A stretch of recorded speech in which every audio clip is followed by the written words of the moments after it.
Well, I say every day. It's a getting closer to taking a bath with my fucking toaster. We're not qualified. Who are you? Explorers in the further regions of experience. I understand. If you do not listen, then the hell with you.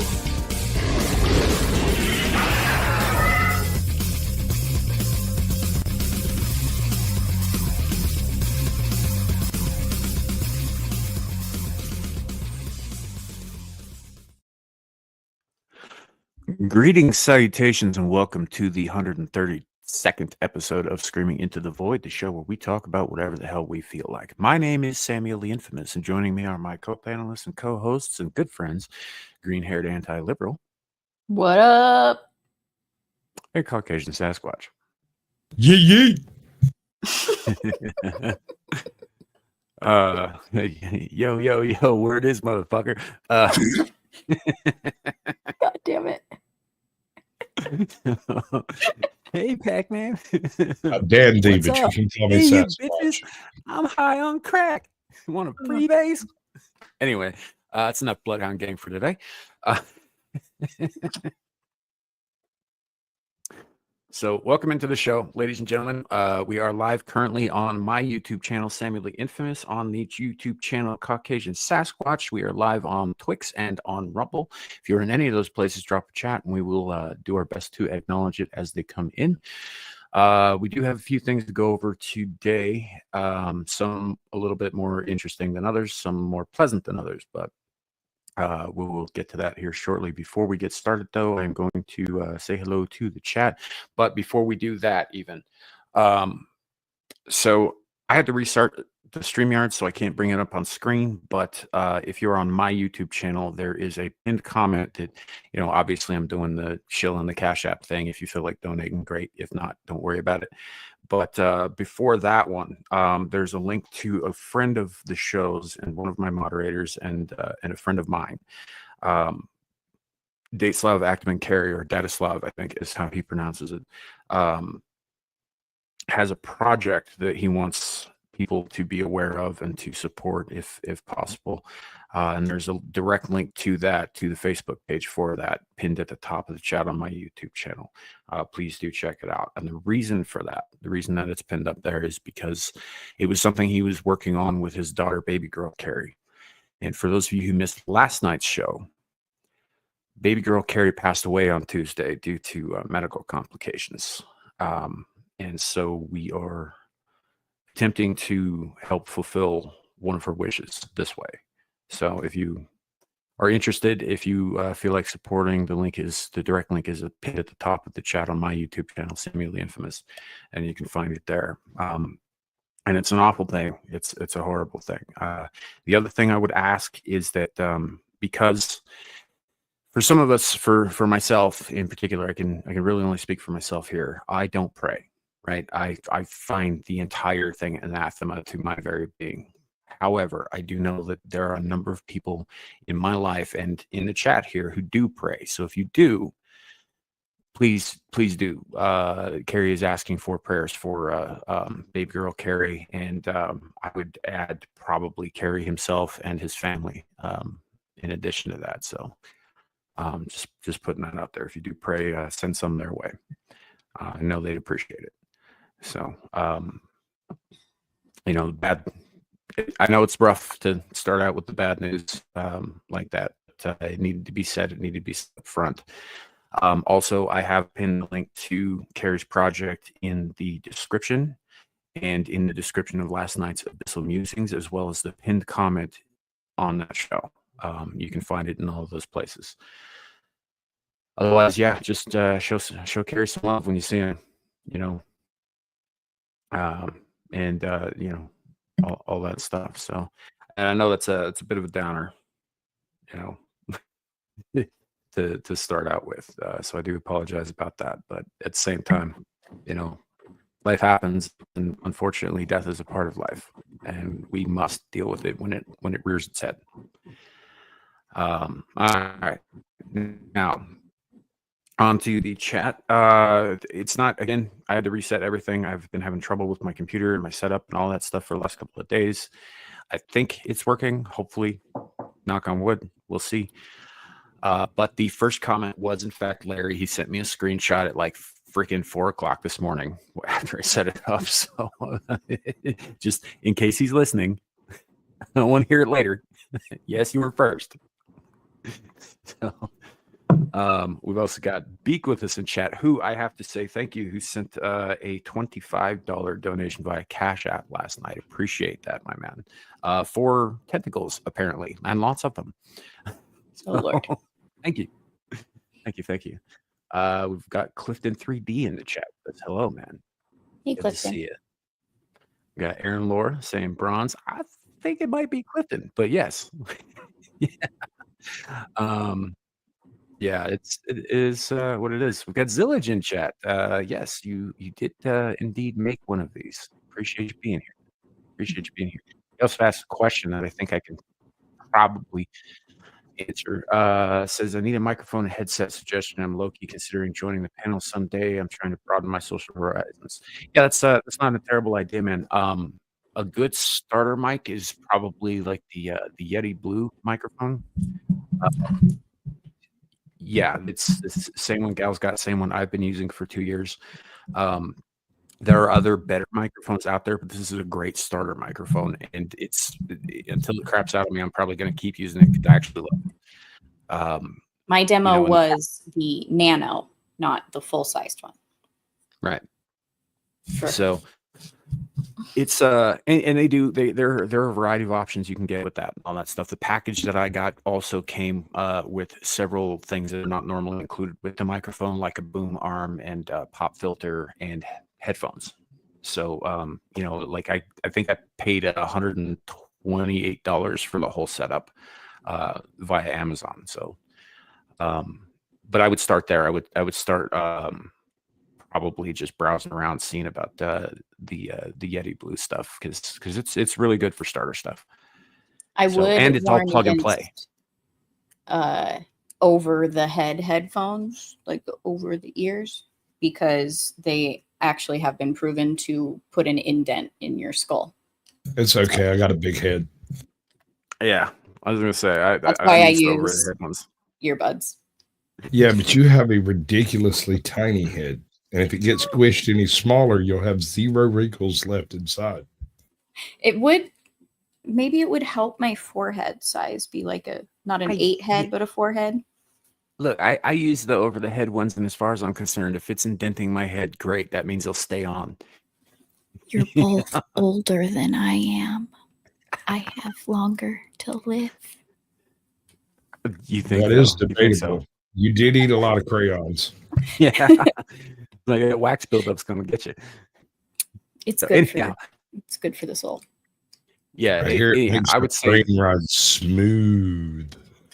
Yeah, I would say that's up for preference though, because some people don't like the earbuds like in their ears kind of thing, and sometimes like ear shapes they just don't work real well. But and then there's people like me who have 2 separate earbuds from 2 separate devices while having this conversation. Yeah. Yeah, or you could double up and just drive yourself crazy like Sasquatch. I mean, that's an option. So, but I hope that helps. So, and actually, yeah, I would love to have you on panel someday. That would be fantastic. We also have Andy Pickle with us today. We've got Lepo. Good evening. Good evening. Excuse me. We have Isaac Braden Elohim Risen Christ, who is espousing shrooms. So thank you. All right. Welcome in. I mean, I've got a thing about fungus, so that's not going to happen. But yeah, appreciate you. My issue is with saprophytes specifically. Right. I got a whole problem with the entire mycelial world. It's awful. Right. They live off the dead, and you run around and hunt them down and then eat them. Right. For clarification purposes, the thing he means an aversion, not like a fetish. Yeah. It's they bother me. Don't kink shame me. What's that? Don't kink shame me. Oh, I will. If I find out about it, I will. Ask She will. Jeremy. I'll send you pictures. I don't have to open them. Moving on, we have Ben T in the chat with us. Hello, Ben T. Hello, Luke Within. Hello, good to see you. Luke. Carpenter's Not Journey. look. Did I say Luke? I meant Yes. Luke. I don't know. Whatever. It's the internet. I'm bound to fuck up somebody's name sooner or later. Yeah. Oh man. Yeah, I'm just gonna skip Gal because she's being saucy. We have KK I'm always Booty. saucy. The fuck is the difference today? It isn't. I just Your felt t-shirt like is tighter. Tacos? Taco. Thank you. I'm not sure what that's a picture of. The folks are doing an amazing job. Deadpool.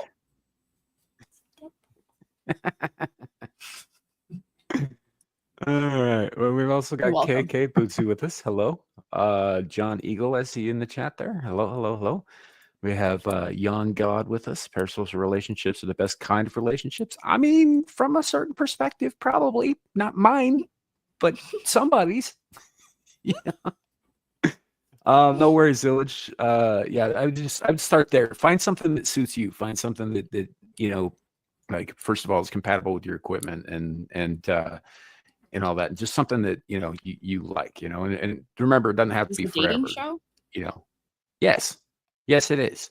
I make love to my microphone. You know that. I was just saying compatible to your equipment. Find But it something you didn't like. sign the consent form, Sam. Love, I tell you. Live on the wild Okay. side. That is a struggle session. Right. Right. All right. Let's see. We've got Queen Bird in the chat. Yes, she calls us old all the time. And she's only a couple of years younger, by the way. It's more than a couple. It's less than a decade. I'm still in my 30s. Yeah. For now. So she says, but I have people working on evidence. They're going to find her birth certificate. Right. We've got Adam87 in the chat. Welcome in. So, yeah, let's see. I think I have caught up with the chat here. So, welcome in, everybody. I hope you enjoy the show. Hope it's worthwhile, worth your time. And if it's not, it's fine. It's my show. We do what the fuck I like. So, so that said, Larry sent me this article this morning, something that he brought up last night very, very briefly. I can't remember if he brought it up live or if we were having a conversation outside of the internet, but he did bring it up to me about military files and Pentagon attacks on U.S. soil. So yeah, we're gonna bring that shit up here in a second. Let me have that. I don't know. I think okay. There we go. Hopefully, shit continues to work well. Let me know if I start cutting out. I hope not to be, but You're it is what pixelated. it is. I am pixelated. Yes. Awesome. Looks pretty good on my end. Not as good as me, but Which end are we talking about? my rear end. It is phenomenal. Oh, you meant Sam. Right. Gotcha. Right. I did. I even illustrated it for your pleasure.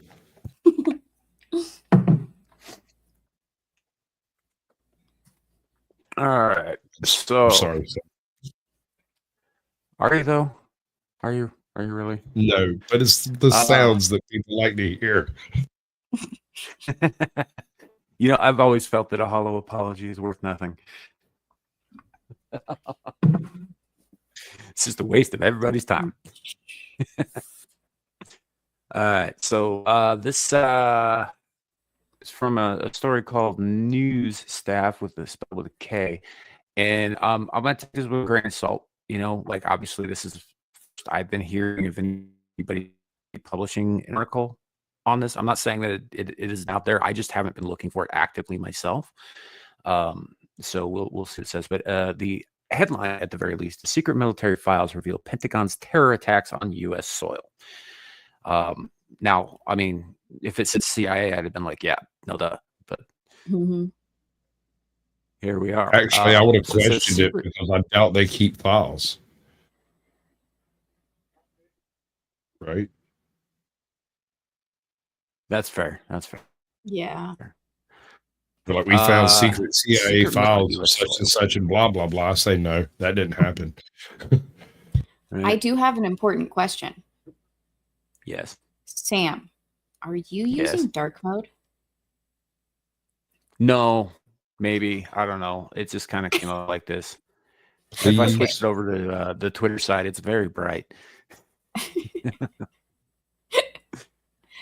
Sorry, lightheartedness over. Carry on. All right. So secret military files expose Pentagon brass plotted to carry out sinister acts of sabotage on U.S. soil and potentially kill civilian refugees as part of a false flag operation to ignite public support for invading Cuba and then toppling then dictator Fidel Castro. Now, see, this isn't like this. My first thought would have been CIA. This sounds like the CIA. This is a CIA thing. This is totally their fucking hell. You know, and what they're talking about is a thing called Operation Northwoods, which has long been relegated to the realm of conspiracy theories and wacko ones at that. But like, there's been evidence out there. A lot of it gets buried. So this is another one of those Alex Jones was right moments. Pretty much. So dubbed Operation Northwoods, the Cold War era plan hatched by the Joint Chiefs of Staff proposed sparking violent incidents and blaming Cuba, all to trigger war within the Caribbean nation and force out its leader. According to the unearthed files dated March 1962, the shocking list of acts that the Pentagon planned to pin on Castro included orchestrating a communist Cuba terror campaign in Miami or Washington, D.C. that would involve exploding a few plastic bombs in carefully chosen spots. Probably like coffee shops or some shit.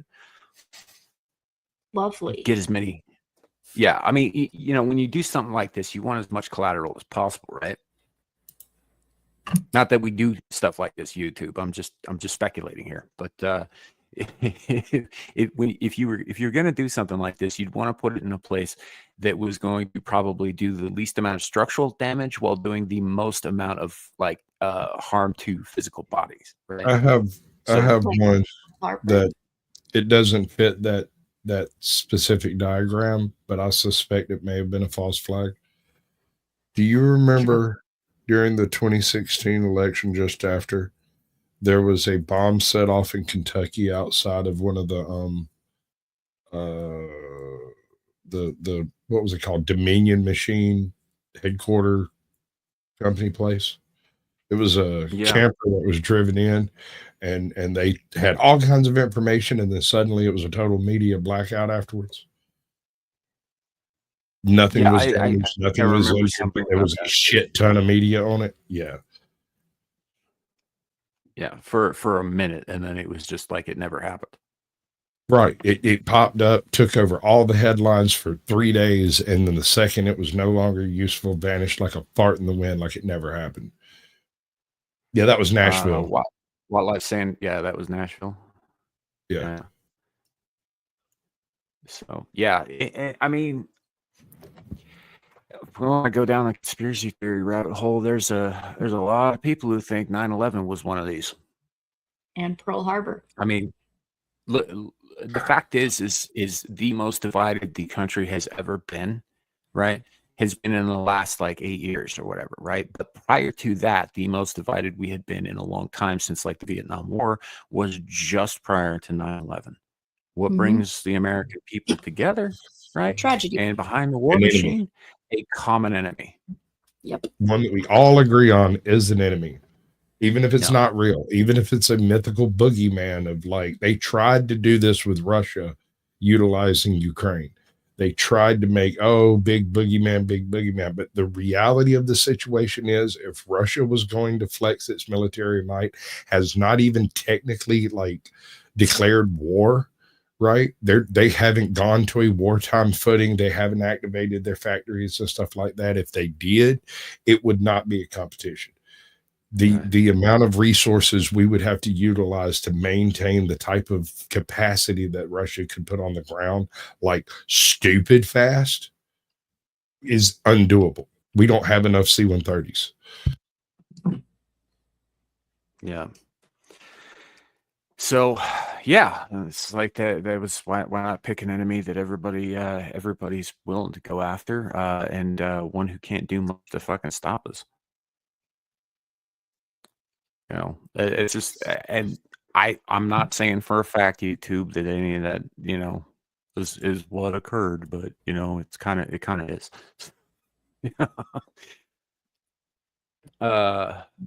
Yeah. So anyway, we've got carrying out fabricated assassination attempts on Cuban refugees inside the U.S., even going so far as to wound them, sinking a boat full of Cubans fleeing the communist country, but stipulating the horror could be real or simulated. I don't even know what that fucking sentence means. Is anyone else waiting for the aliens? I mean, they ain't coming, man. They see how we treat our own. But couldn't they just like come put the iron heel of like the Galactic Republic on our necks or something? I mean, right? They could try. Yeah, it's I bet Earth is like we are the Africa of the galaxy. All resources are lost once it comes here. Kidding me? We're the New Jersey of the galaxy. But New Jersey has a turnpike, sir. People have returned from New Jersey with their wealth intact.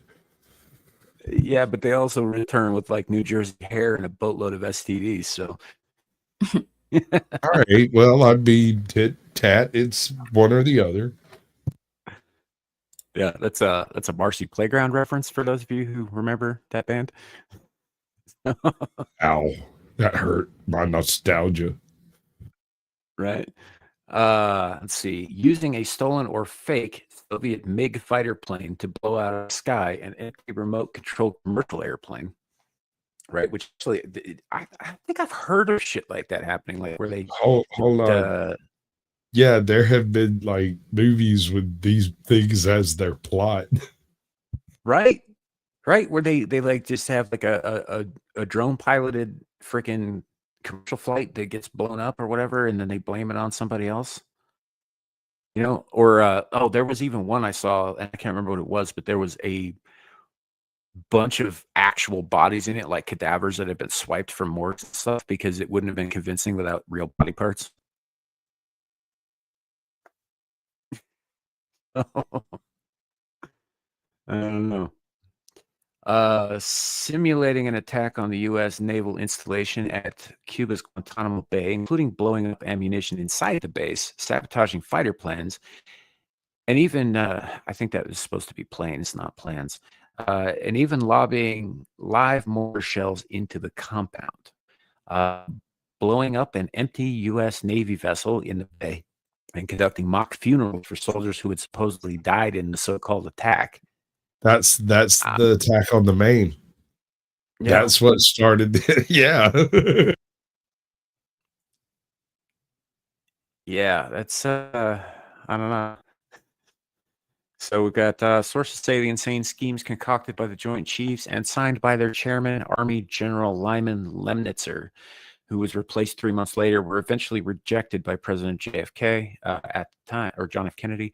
At the time, JFK was attempting to de-escalate tensions with the Soviet Union and its longtime ally Cuba, with which sits about 90 miles off American shore. Presidential historian Leon Wagner explained, you have to understand that Kennedy didn't want war with the Soviet Union and was also deeply mistrustful of the Pentagon and its motives following the botched Cuban Bay of Pigs invasion. So there is apparently more to this, but you guys, yeah, I think probably get the picture. This sort of thing is not unusual for, I suppose, those who want power, those who need fun. Like, did you guys ever see The Long Kiss Goodnight? Right, with Gina Davis and Sam Jackson? That was probably one of Julia Roberts' best roles ever. Right. Well, she wasn't in that movie, but Then who was the chicken? Gina. Gina Gina Davis. Davis. God, Gina now Davis. I hate you. All of your tentacles separately. Was she in The Long Kiss Goodbye? I feel like there was a Maybe. movie I called don't know. something like that. But Gina Davis Well, on a freaking a water wheel has probably got me through most of my teen years. yeah. Even I mean that was a torture scene, but I could see it. So Don't kink shame me, sir. yeah, spoiler alert, but the entire plot of that movie hinges around a CIA operation to set off a fucking bomb in Niagara Falls, like the town of Niagara Falls, right? So that and then blaming it on some random Arab terrorists so that the CIA can get more funding. It was a fundraiser, and that's it. And there's a bit where your main character is talking to Mr. Perkins, who's the director of the CIA at the time, and she's like, so you're gonna like just this whole thing is a fake, it's just bullshit. And he's like, well, unfortunately I have no idea how to fake killing 4,000 people, so we're just gonna have to do it for real, and that's like obviously fiction, but I could see people like that being in government making these kinds of calls to get the American people behind throwing more fucking money at them. Absolutely. I have no issue believing in the concept of false flags. I don't necessarily believe that all the things that people point at and go false flag, false flag, false flag, it can't all be false flags, can it? What if it is?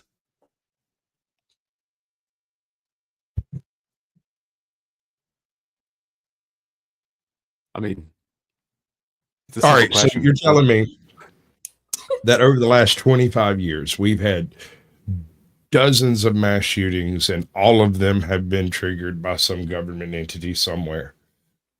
No one just lost their mind, went and did some stupid stuff with a hammer. Oh, wait, not a hammer, the other thing. Yeah. And hey JLB, hail JB, hail. Let's see if I can say that word JLB. properly. Hail. Thank you. JLB.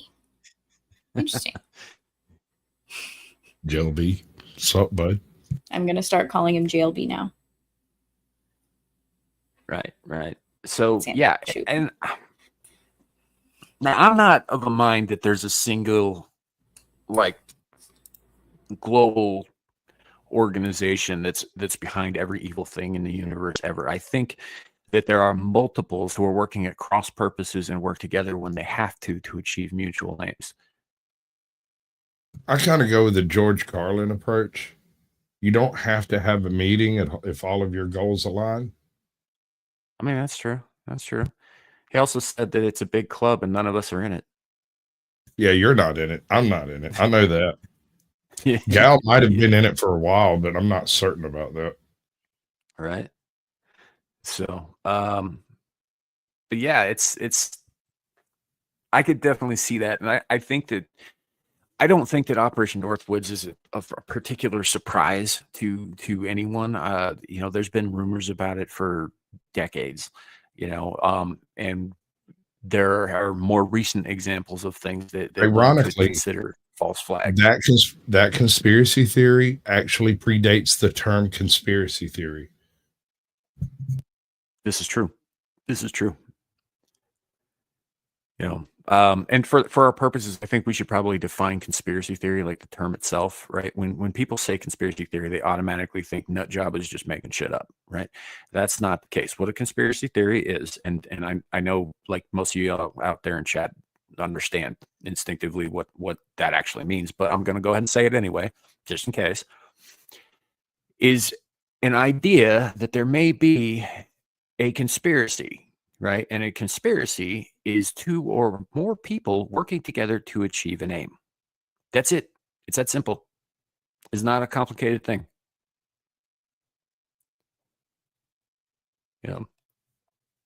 So, hey, Bernie, long time no see. Welcome in. Gary Baxter, good to see you. Yeah. He says truth enthusiast. Yeah, I try to be. I get some things wrong. It happens. Midwest. What up, baby?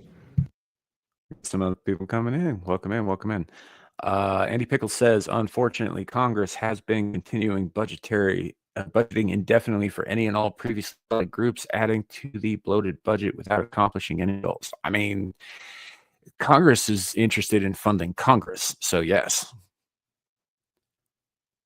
Anybody says otherwise. I actually found out the other day that there's a Twitter account called Nancy Pelosi Investment Tracker, which shows you everything that Nancy Pelosi is investing in. Right. And I'm not one of those following it. I'm not one of those gurus, but do it. Yeah. Yeah, I'm not a financial expert, and this is certainly not financial advice, and I'm not giving you financial advice. And as Nuxanor said the other day, absolutely do not follow this advice, but go follow that account and put some investments in. But that's just an opinion. It's not it's not me giving financial advice. But do it. Yeah, well, no, it doesn't say when to sell. That's true. That's That is the rug pull, sir. Yeah. You might be the loss. So, Zillage, yes, I am very aware of who Nux is. I think he's fucking hilarious, even if I think he's dead wrong on some things. So, yeah, he's very entertaining. So,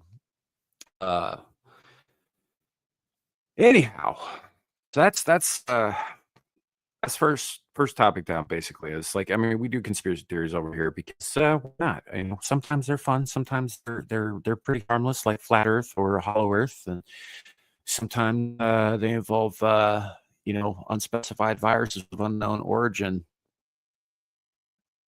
becoming globally pandemic, causing all kinds of things, lockdowns, people being ostracized from society, people being debanked, deplatformed, thrown in prison, fired from their jobs. Like that could ever happen in real life, though, right? That certainly didn't happen a short time ago. That was the plot to a movie back in the mid-90s. That was a plot to a movie back in like the mid 2010s. Also, if I remember right, there was a movie about exactly that about 5 years before it happened. But then there was a series. Do you remember what was the name? It was a Containment, I think. Yeah. There were a couple of different ones. Blocked off part of Atlanta. Yeah, I think Containment's the one you're thinking of. I keep thinking of Helix, but that one gets into like cosmic horror shit later on in the series. So yeah, no, Helix I enjoyed it, but most people looked at it was like, what the hell did I just watch? But I was like, Helix is a weird show. It helps to start at a weird place if you're going to be watching it, right? So it's right up my alley, but it is what it is. It's not everybody's cup of tea. I get that. But yeah, it's that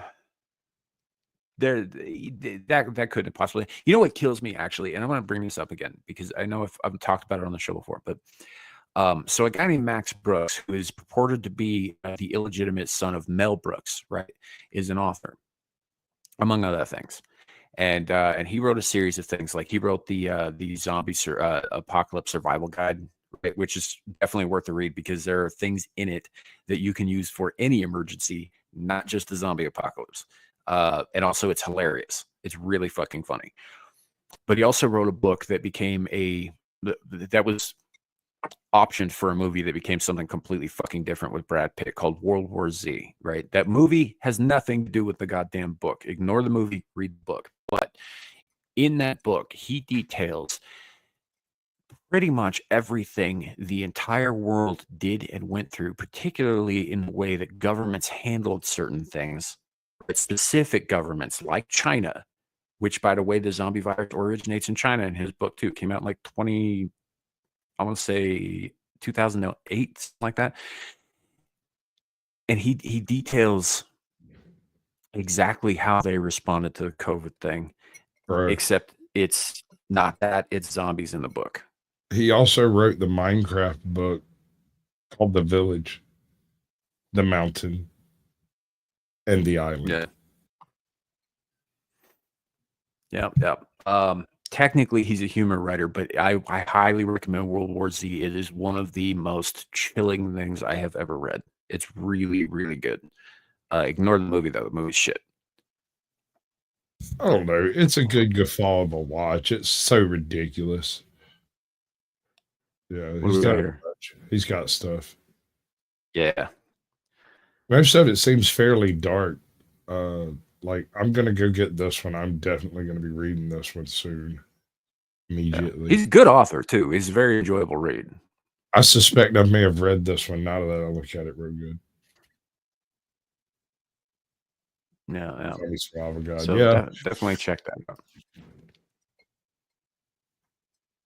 Cosmic horror are the microplastics in my balls. I mean, okay.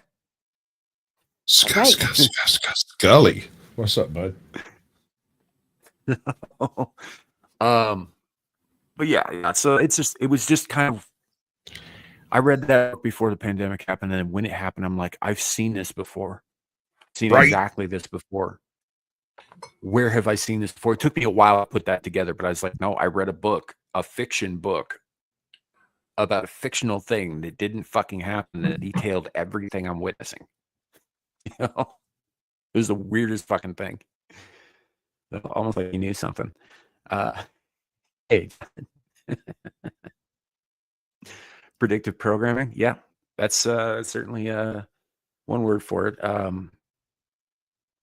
It was kind of like what was that? I got this wrong on a previous podcast, but there's a movie in the 70s called The China Syndrome, which came out like right after, I think, 3 Mile Island, but like they were making it while 3 Mile Island happened. I think I could be wrong about that, but yeah, it was weird, the timing of it. Have you seen the movie itself? Long time ago. Yeah. Okay, so there's a breakdown sequence of events that takes place in the China Syndrome that is so much like the freaking Chernobyl event that there's a scene in the movie, supposedly completely coincidentally, where the same model of truck that was used by the military in that region of Russia at the time, because back then it was Russia, was used on the set of this movie. And there's a few of like the poster scenes that are uncannily similar after the fact. And it was, I think it came out like 6 years before Chernobyl, 5 years, something like that. Yeah, because Chernobyl was what, 1986. So China Syndrome, I think, came out in 78 or 77. Maybe it was earlier in the decade. I don't recall. I suppose we could look it up. We got this handy thing that we're on right now called the internet, but I'm just not doing it right now. Shut up! Don't judge me. China Syndrome was 79. I judge you. Okay. I'm good with that. So it would have been like 5-6 years before Chernobyl. Just make sure you look me in the eyes when you lie to me. I would never. Look you in the eye. It's a good movie. It's a good movie. I would recommend it. Yeah. It's just kind of funny how you see a lot of stuff like that. I'm honestly surprised they didn't do like a what was that 86 movie, The Hot Zone or whatever, with it was like a Michael Crichton movie. Oh wait, no, that was there was Andromeda Strain. That's not the one you're talking about. Or the Andromeda Strain. It was Outbreak. No, that's the one about the alien virus. I'm talking about Outbreak. That's it. Outbreak. And I'm kind of surprised that they didn't like do a remake of Outbreak in 2015. Right. Well, Outbreak. All right. So that was a hemorrhagic fever. Hemorrhagic fevers are not only transferred differently, but are also like Ebola is a hemorrhagic fever, Marsburg a hemorrhagic fever. These things have an unbelievable death count. It's unbelievably bloody and visceral. You don't make the error of walking into 2 of these villages. You know what I mean? Either you catch it when you went to the first, or you learn to put your suits on before you go in. And the book, I think the other book was Hot Zone. I don't know if it ever got made to a movie. but Hot Zone and Outbreak are virtually identical in structure and plot. Yeah, it's just interesting how much that stuff is mirrored, whether it's intentional or not. Although I lean towards it is. But Carpenter's Journey asked a question here, and I'm actually curious as to both of your answers. So y'all are scared of nukes? Are you asking if we are, or are you stating that we are with the potential question mark? So for my part, I live in Wyoming, man. I can't be. I'm surrounded by the damn things. No, but they'll be leaving. Ain't nobody gonna strike Wyoming, bro. Want to bet? Like, if they can strike first here, they'll already be our nukes done. ain't leaving. There's no point in striking an empty base. We want to stop. Also are. We also provide about 78% of all of the coal-fired energy to the United States and a number of other countries. Sure. We're absolutely a target. All right. I'm about an hour and a half south of Atlanta. I occupy a privately owned space in between several military bases over here on the East Coast. It's not so much that they're going to target me, but Warner Robins is fucked. And that's good enough to get me. All right. Lepo, the vast majority of the nuclear arsenal that people know about anyway is in Wyoming, Montana, North Dakota, a little bit in Idaho, but not that much, and parts of the Badlands in South Dakota, for the most part. I mean, we got them elsewhere too, but like the big stockpiles tend to be there. That actually makes me want to talk about this too. So I heard something the other day about from Trump talking about de-escalation of nuclear proliferation, right? And I know he has a tendency to think he can get anything done because he's the deal maker, he's the master of the art of the deal or whatever. And so far, people have been doing what fucking wants them to do since he's been back in office. I have an observation, and it breaks my brain. I hate to say this because I personally, on like a personal level, I'm not a huge Trump fan. I think he's a little too bombastic to be in political office, but at the same time, he's running on a mid-90s liberal platform. So really, there's nothing to complain about there. Really, he did exactly what Obama and Clinton both said they wanted to do. I mean, and what Reagan essentially did do. Yeah, but I mean, here's he's thing. utilized Doge. Doge replaced a previous administration that was put together in the Reagan administration to do what Doge is doing. Well, they renamed it and reappropriated its resources in its office. Well, they're going to create a unit to do this, and then somebody was like, "Hey, we got one of those. It's almost named the same thing.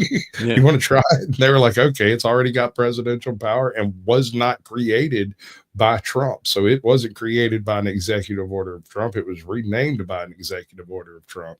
It was created through executive order of Reagan. And by the way, most of these departmental agencies were created by executive order. They do not require an act of Congress to get rid of them. No, they don't.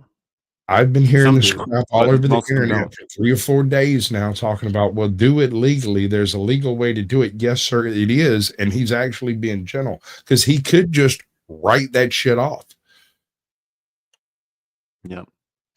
So, go home. You're unemployed. The thing that I wanted to get to though was this being in talks with Russia to de-escalate the amount of nukes that we each have, right?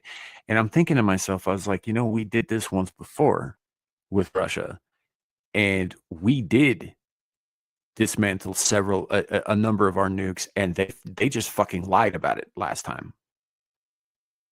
Like, how does he think this is going to go any differently this time?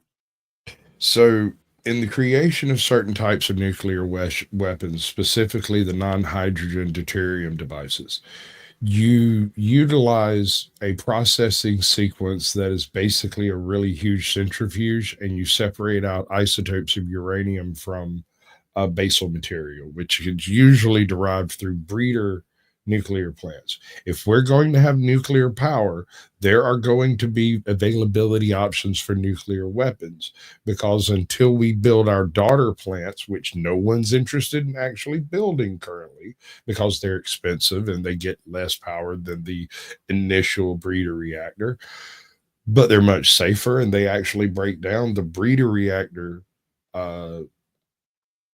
waste, right? They utilize the wasted rods for their fuel source. And then the next daughter reactor utilizes the wasted fuel rods again for a third process. By the time you get around to the third process, you're no longer dealing with highly radioactive stuff. It's really radioactive, but it's only really radioactive for like 5 years.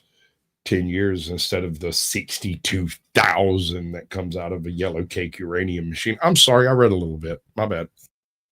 Yeah. Well, we're also discovering now that the half-life of like radioactive fallout isn't anywhere near what we thought it would be either. You know, like they were telling us that places like Nagasaki and Hiroshima were going to be more or less uninhabitable for the next 5,000 years, and that is not true. Right. As it turns out, there are people who are thriving there, people who are being born today without adverse effects due to radioactive, background nonsense. How much cleanup you reckon they did after the Trinity experiments? How about the ones before that? About what, half of South Arizona is freaking glows in the dark. Most beautiful sunsets ever. How much cleanup happened out there in that desert, you reckon? Really? Oh, probably not much. They weren't expecting anybody to live out there. Right. And now, and this is absurd, now you can go purchase land directly downwind from those test shots. Mm-hmm. Pennies on the dollar. Your teeth have never been whiter. Right. But that's what I'm saying. It's like, yeah, it's a problem for a while, but it's not a problem for as long as we were all told. You got to keep in mind too, though, like when they dropped those bombs, nobody really knew how long it would be. They were estimating based on the rate of decay, right? But it turns out life decays radioactivity faster than just a void. All of those calculations are calculated for like in vacuum in orbit. Basically, you need a 0 point in orbit, and vacuum is it. And so all the math runs from there.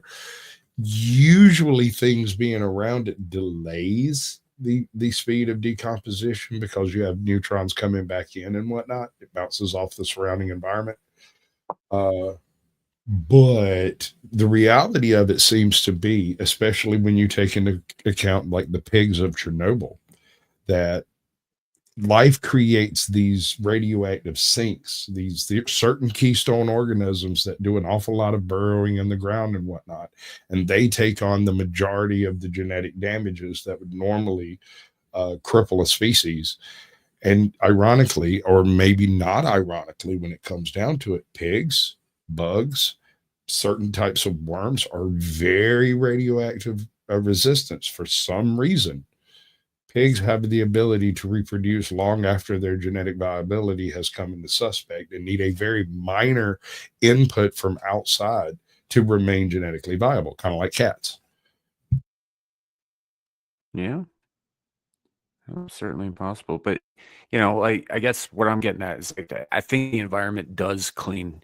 I think it's, for lack of a better term, probably designed to work that way, to clean itself, to repair itself. We've seen this with, like the Exxon Valdez, for example, or that big ass oil cap that exploded in the Gulf of Mexico.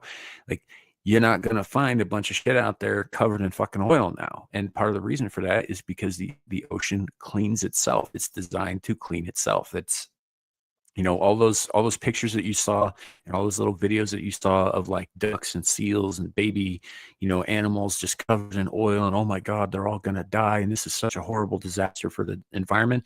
First of all, PETA and like-minded folks like that coated those animals with oil for those photo opportunities, right? First of all. And secondly, no, it's not that, like, that environment cleans itself. It's I mean, hell, after and Gal could probably attest more to this. After the Fukushima incident, right, we were all expecting just a fuckload of irradiated water heading over to the Pacific coast with, like 3-eyed fucking multi-armed fish coming out of the water and all that shit. What happened? What happened to I was all going that to eat it. radiation? Right? We didn't go in and clean it. What happened to it? Because it was a lot. The same thing that happened in the cesium-23 experiments in the Mariana Island explosions. We expected a huge upwelling of massive amounts of radioactive material, but as some not quite understood mechanism took place in the underwater explosions that limited the amount of radiation that reached the surface. It just didn't happen the way we expected it to. In the Fukushima incident, the earthquake, if I remember right, didn't it crack some stuff that actually flooded the chamber? So it kind of, like God prevented a meltdown. Hmm. I mean, Ended up under maybe. pressure and flushing, right? Yeah, something like that. It's things have a habit of taking care of themselves if we let them. I'm not saying we should put down our brooms and never do anything ever. I'm just saying that like some of this stuff gets blown out of proportion, and some of it is panic on the part of the people blowing it out of proportion, and some of it is fucking control. There's a lot of misunderstanding about the utilization of radiation and how common it actually is. There's a we can't find them nowhere. They were always completely taken out of existence. If you find one, you need to like call somebody that knows what the fuck to do with it, because that shit's dangerous as hell. That there used to be a competitor to refrigeration, and it was an irradiation cabinet. And they built a little lead line cabinet that was perfectly safe sitting in your living room that had about the same number of rads as water from Fallout 4. And when you closed the door, it rotated this little pill of radium or something. It wasn't uranium, but it was something highly hot, but with really short range rays, right? And so it didn't have a machine. It didn't have none of that stuff. It just sat in your corner like a pie cabinet and kept everything toasty fresh, like the day you put it in there. The only thing that happens is it evaporates moisture and becomes stale. Yeah. So I don't know. I don't know for a fact. I mean, I seem to remember them talking quite a bit about how we were all going to bake to death in the UV radiation let in by the hole in the ozone layer that was getting bigger and bigger, and soon we wouldn't have a fucking atmosphere. Right, but we gave all of our money to the other people that were making compressants instead of the original people that were making compressants, and now we have like no hole in the ozone layer except for like every summer when it happens naturally, apparently.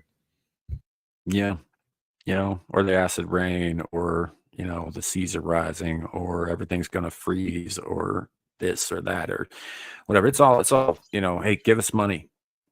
Yep, that is it. Give us money. I need some money. You got some money. I need some money. So send Sam some money. He needs your money. Better than the government does. He's going to use it for honest to goodness things like hookers and blow. Yeah. So it's what it is. Acid rain. I don't know. Some of us are probably too young to remember the acid rain, thing, Gal, but are you joking? Now it's ocean acidification. Since the acid rain shit didn't work, they're going, oh well, this is why the Great Barrier Reef has big bleach spots on it. Well, interesting little news flash about that tidbit. Did you know those great white spots have been reported ever since white man set foot over there? They would occasionally come across them. Nobody knew what caused them. I don't think we do to this day. I mean, they are bigger. They seem to be more spread out or possibly more observed. We don't really know. We don't have enough data, really.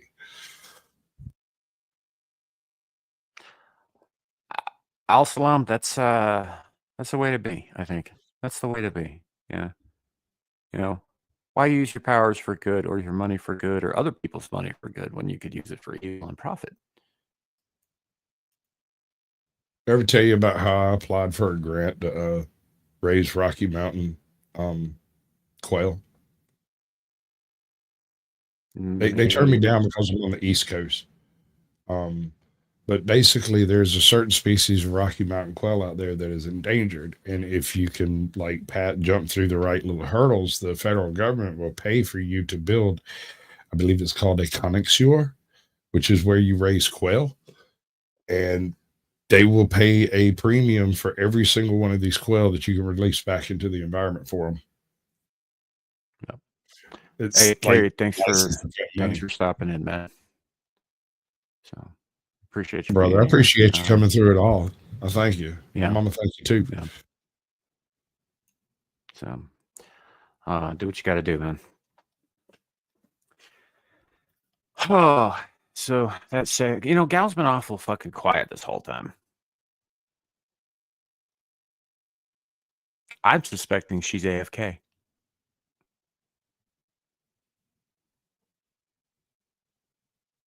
And since she's AFK, I'm going to comment on how gay that little Valentine's avatar of hers is. Yeah, I was sitting there looking at it, and I'm thinking there's not much anti-liberal about that chick in the green hair there. I mean, she's literally wearing leaves. If this isn't a Green Party aficionado, I don't know who is. I bet you she's vegetarian and don't want no beef because I just ate. So yeah, it's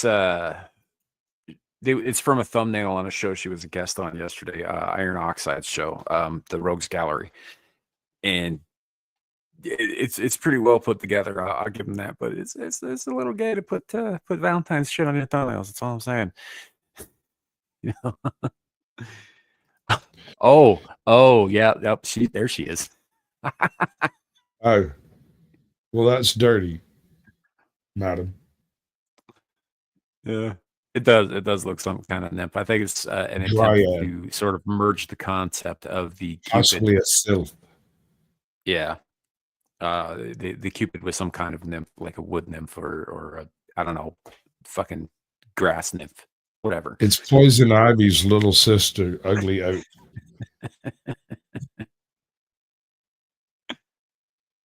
I think Stack's telling me to eat my ass because I told him his thumbnail for Valentine's was pretty gay too. In fact, my exact words were, "This thumbnail is gayer than two guys fucking." Wow. That's pretty gay, bro. This is just labeled as Pride Heart. Right. Okay. So we saw Carrie stopped in over on your side of the stream here, and like as a reminder, those who missed the top of the show, if you come over to my side, Samuel the Infamous, there is a link pinned at the top of the chat to a project Carrie is working on, and if you can or wish to support it, please do. Just trying. And there's a link to his chat at the top of my chat, and if you look in the descriptions of pretty much everywhere it's posted, there's a link associated there as well. Yeah. So, but yeah, please do check it out and all that stuff. And also, speaking of Carrie, he sent me this video earlier today that I listened to on YouTube from a channel called What If, right? Big channel and all that stuff. I'm not going to bring it up because I don't want to deal with the copyright shit. But essentially, it posits the idea that what if the universe itself is conscious? Okay. What if it's alive? Look at this. The layout of our impression of dark matter seems to resemble the actual shape of neurons in the human brain. There's no logical explanation for that, but it does. That's true, but I mean, I've also seen astrophysicists come out recently and talk about how they think that dark matter might be made up, although something's there. So I don't know. But there are what's more interesting is that the galaxies resemble neurons as well. And when you get clusters of galaxies, it's like a cluster of nerves, and all that stuff, or at least it resembles that in shape, kind of thing. So it very much looks like the way that a brain works, but on a macro scale. So what if it is alive? What if it's thinking right now? What if we're just part of the thinking process? So I've had this theory ever since I was a small child, and it comes from God's literal first commandment: go forth and multiply. And I believe that all of that empty space is specifically there for us to fill up. And so get busy. Come on, chop chop. Well, Make it, he make it, must make be it. working on a much longer timeline than he initially estimated, Yes. because it's going to take Well, us a while to do that. no, no. Those are human interpretations of God's time frames. You have no idea what the level of depth might be available there. And whether we're talking about God as an alien overpowering entity or an actual all powerful God, either way, I think we are his entertainment. We've given free will for a reason. And the only reason I can think of that an all powerful entity would give this one asshole in the group the ability to go fuck off however they want to is because that shit is hilarious. Look at those monkeys. Mhm. I mean, possibly. Yeah, I mean, what occurs to me is that if we're in fact inside some kind of like macro entity, like say the universe is a thing, right? Like it is a living, breathing, thinking, conscious thing, then we are either a part of that thing and its processes and how it works, or we fulfill a similar function that our mitochondria do with us, Yeah, since they are not of us, but we're an infection. they are symbiotic with us. We are an infection, sir. We are That's here possible to too. Like infest we universe. might just be headlights too. So I mean, there's Right? that. That's what I'm saying.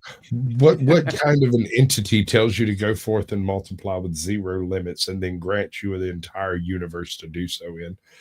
Right? Like that sounds like an admirable game of civilization. Like if we could ever get off this rock, we could have some real good fights. It'll be great. Warhammer 40K, here we go. Right. Young God says, if you were one entity, then you would never have a feeling of, I have to shit. You would just know. You wouldn't be surprised. Damn, nature is meta. I mean, it's a fair It's point. layers. That's the issue. The layers. If we're talking about a macro cosmic entity, something so very large that all we see are the thoughts, and that appears to be galaxies to us. That is a wild concept. Yeah. I don't know. Gal, thoughts? She has no interior monologue. She's got nothing for this one. This He has conversation is thoughts. way too highbrow for me. I'm here to listen today, apparently. I got nothing on the nukes thing either. Fair enough. What about the false flags thing? False flags thing. Yeah, what we started with. I feel like a lot of people also think that Pearl Harbor was part of that. That's about Can it. I speak on that? No. Sit there and look pretty She just Don't make shuts me you put the it fuck down. on the corner, baby. Yes, you may. Okay. Thank you. The question of whether or not Pearl Harbor was a false flag is kind of a non-starter because we did not attack ourselves in that case, though certain elements of the Navy High Command, perhaps as high as the president, may have been perfectly aware that an attack was fixing to happen. I don't believe these people were involved in planning it, although they may have kept a media blackout on it for enough time for it to take place so as to jumpstart us into World War II. So I'm not saying that I ascribe to it. It just doesn't quite fit the false flag narrative. It does fit the media blackout narrative and the idea that a free speech government takes over the media occasionally to shut people up. Yeah. It proves, if this is true, then it proves that whole MK Ultra BS is actually on the table.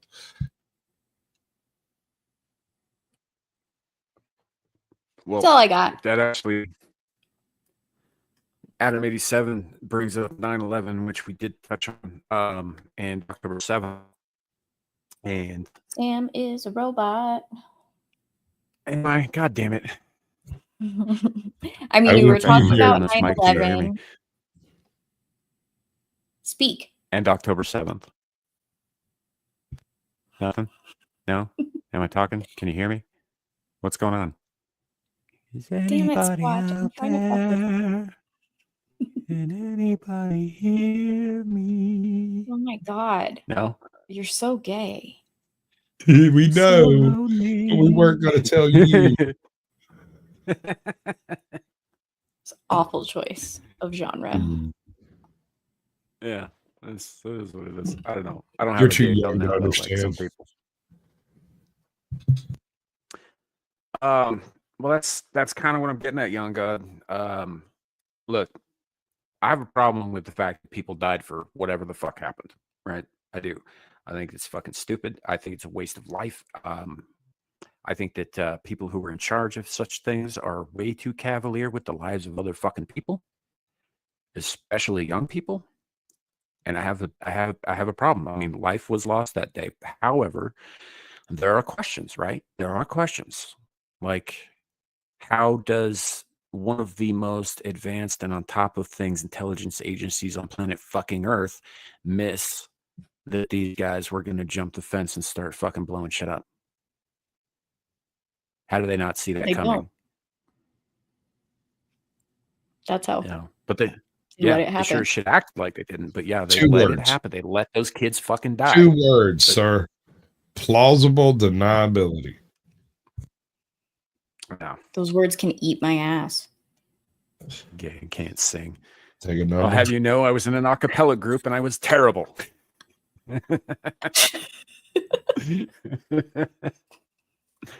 Which doesn't make me less gay, but it does prove that at one time I was also a terrible singer, even then. You're really not helping your case. He wasn't trying to. I really wasn't. You got to lean into it sometimes, you know what I'm saying? Air America, baby. Air America. Perfect example. Yes. Let's see. Yeah, Air America. Air America was something that turned into something else entirely. War was a way to thin out the masculine population. Is that it still? Is it still that maybe? No. Now it's about profit. It's always about profit. It's always about who benefits. You know, any war, right? You take this Ukraine-Russia shit. Like, who benefits from Russia invading Ukraine? Russia does. You know, who benefits though from keeping the shit going? Ukraine does. Right? I don't with all the that was money the and point. shit. Remember, No, the whole existence of Ukraine was perpetrated on the premise that NATO countries and Russia would not share a border by having these vassal states there. Right? Yeah, they were a buffer. Yeah. A buffer state, exactly. And so when you turn around and say, okay, well, that's a NATO state, that's not part of the agreement. Never was. In fact, the agreement was everything remains cool until something like that happens. And it does not surprise me that Russia responded the way they did. Mm-hmm. Well, this is true, but I'm also looking at the long term. Like, the only times that region of the world is not engaged in some kind of conflict is usually times of like great starvation, where everybody's just trying not to freeze to death and eat each other. Right. The whole region of the world, all of Northern Asia, right, and parts of Eastern Europe are predicated on massive suffering, and that life is suffering. And here, I mean, that's why Napoleon and later Hitler couldn't fucking take Russia. Right? They couldn't do it when they invaded Russia. Russia look at this like, oh, this is fucking Tuesday. Look, more suffering. It's fine. We'll be fine. You know, you're not going to do anything to that hasn't already been done by fucking life itself. Yeah, no, it was all a NATO thing. If NATO had left the whole scene alone, we wouldn't be in this situation. You got to remember, before all this started, there were an awful lot of Russians in the Ukraine. Something like 42% of the population were self-identified ethno-Russians. Or if you go back far enough, man, Kiev was Russia at one Be point. sure. That's kind of what I'm getting at. It's like Kiev was the capital for there for a moment, and Like that's sort Russia of is a named thing. after the Kievan Rus. You know? Yeah. Right. And you go far So enough back, even further than that, they were all fucking Scandinavians at one point who just migrated east. and I mean, you can make the argument that that agreement was made with the previous Russian Empire and not with the current Russian administration. But if Putin is Hey, willing to Ariel. honor that particular tidbit, I think perhaps NATO should too, because he's got a big box of matches. Yeah, maybe. I don't know. I'm of a mind that none of this is my country's fucking problem. Right. Yep. I understand that we essentially are NATO because we put the troops on the ground, we send the material. All of the stuff is essentially us. They aren't And fucking those little contributing. blue helmets don't fool nobody. No, not at all. But we don't have to be. We don't have to be NATO. We don't.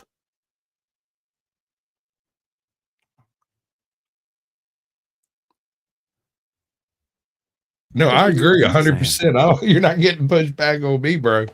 I say we cut our funding back to whatever the second lowest donator is. I think they owe us a bit. You know, hold the reins for a minute while we regroup, reload, reorchestrate. I sound nuts. I know I sound nuts.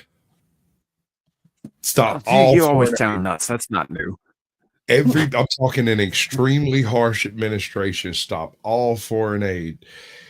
You could probably eliminate 70% of government employees and still maintain the functionality of the government without the overarching bureaucracy.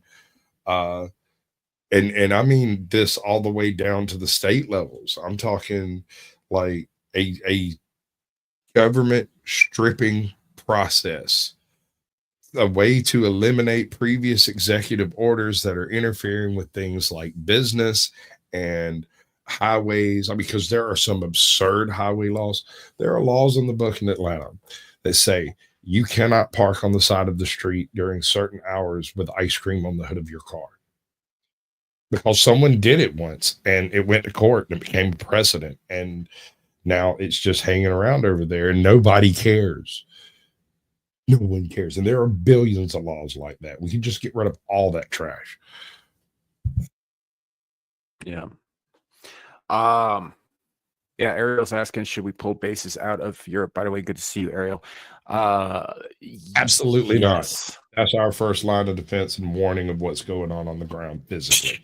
Dude, we control the air, right? We control the satellite shit. We don't need fucking boots on the ground for that shit. Hell, we've got orbital weapons platforms. We don't need to send soldiers at all. I do not share my toys. We keep them because we have them, sir. I'm saying. Oh yeah, we clear out our bases. Unlike Afghanistan, we actually bring our shit home with us. You know, but fuck all of them. Let's see how fucking Europe gets along without us. I disagree, without sir. our funding, without our people, without our fucking bases, without our resources. I see we keep everything funded just like it is in the foreign bases, but we close the freaking gates and pull up the red carpet from the embassies. The nation has had a significant period of its history now where it has invited all comers. Anybody wants to come to America, bring your ass and pop the positivity, but please come through a public port of entry. That being said, an isolationist America was what we had immediately previous to World War II. World War I convinced America that it did not want to hold too many truces or treaties and alliances are temporary. It says so directly in the Constitution. Temporary. You do not set up permanent alliances. That's not part of our that plan. was actually, if I recall correctly, that was also something that was said in George Washington's speech as he left office. That actually might have been where I read it. It hadn't been long ago that me and Captain Curmudgeon did his exit speech. I am of the mind that we could pull back on how many troops are in the, like, how many bases there are. Like, keep a foothold as kind of like a warning, but not. So, like, I was stationed in Okinawa. That's the southernmost island of Japan. And I think it's 62 Look, we've miles. all seen Karate Kid. We know where Okinawa is. It's a very small island, and there are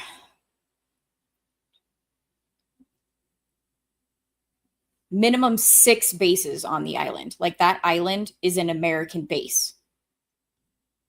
It does not necessarily need to be. Pretty sure I'm missing a couple of bases. And while I was there from 2009 to 2011, there would be Japanese, like, native Okinawans protesting us being there. The entire, like, I was there for 2 years. I think that the presence we have in some locations, I don't know the other ones, so I wasn't stationed in Germany or wherever else we have bases, but I don't think the presence, at least in Japan, needs to be, because there's also Iwakuni, which is on the Honshu Island, the main island, as well. Like, it's just one base there, I believe. So I just don't see the necessity to have us covering an entire island, even though it's like 62 miles around. Let me ask you this. Would it be more expensive? Which would cost more? Or rather, which would save more? Shutting down all those bases worldwide or ending the handful of forever wars we seem to be involved in? I could not tell you that. Right, because the financial question is actually never actually considered. And so when you're looking at it from a brass tacks perspective, I mean, you do not know what's going to happen in America's future. I say keep every single base and manned, not necessarily like fully operational, full blown coverage of everything, but occupied, boots on the ground, actual people there in the event something pops off somewhere we happen to have boots. This makes for an excellent entry point wherever it happens to be. We can reinforce a base super stupid quick. It takes a little while to establish one. Yeah, Right? it's something like we can have reinforcements anywhere in the world inside of like 16 hours or some shit like that.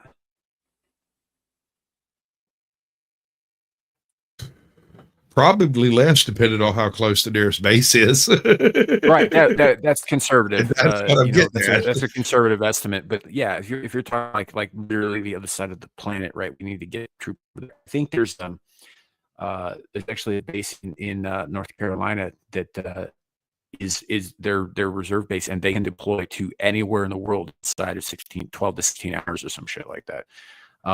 Like, yeah, we could do it stupidly fast. My point is why are we even in this position in the fucking first place, right? Say something pops off in like Belarus, right? How is that our fucking problem? It's not. Why are we even getting involved at all? Like, why are we trying to be the world police? That's what it is right there. Right. Since we fund most of NATO, the natural conclusion is that we're going to step up and completely man NATO as well.